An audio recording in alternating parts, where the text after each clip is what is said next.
ce n'est pas la légalisation de l'euthanasie. Ce texte est terrifiant.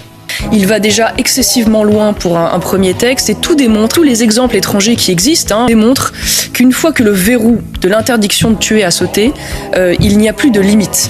Et qu'on commence très régulièrement à nous vendre une loi qui explique que c'est uniquement pour des cas extrêmement réduits, en fin de vie, de maladies incurables, dont les médecins d'ailleurs expliquent que le périmètre en réalité est très flou, parce que dans la définition même actuelle de la loi, finalement un diabétique grave pourrait demain demander par exemple l'euthanasie, et ils sont quelques centaines de milliers si ce n'est millions. Donc on commence à nous vendre une loi qui est censée être très restrictive et qui aboutit à ce que demain on puisse demander l'euthanasie pour des personnes en situation de handicap ou atteintes de maladies psychiatriques ou d'autisme. Si cette proposition passe, on arrivera à cela. C'est inéluctable et c'est ainsi qu'en Belgique on se retrouve avec par exemple, je me souviens de cette affaire il y a quelques années d'une femme qui avait demandé l'euthanasie de 25 ans seulement parce qu'elle avait été traumatisée à la suite d'un attentat islamiste.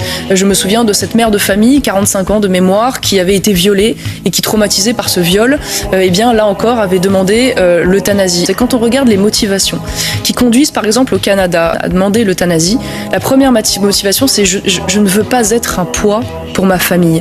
Et donc on fait peser, avec l'autorisation de l'euthanasie, on fait peser sur ces personnes la culpabilité de rester en vie. Alors que c'est la société qui devrait se sentir coupable de ne pas être assez solidaire et de ne pas donner les moyens de soulager la souffrance efficacement. Vous voulez que je vous dise, cette loi, c'est une loi en fait pour l'euthanasie des pauvres. Parce que aujourd'hui, oui, quand vous vivez dans un désert médical, que vous n'êtes pas accompagné correctement sur le plan médical, que vous souffrez, oui, évidemment, à certains égards, l'euthanasie peut paraître plus douce. Voilà, c'est pas fait pour les gens qui, eux, auront les moyens de pouvoir être accompagnés dans des soins palliatifs, de cliniques privées. Donc je trouve cette loi indécente. Et je vous le dis, j'en conclurai par là.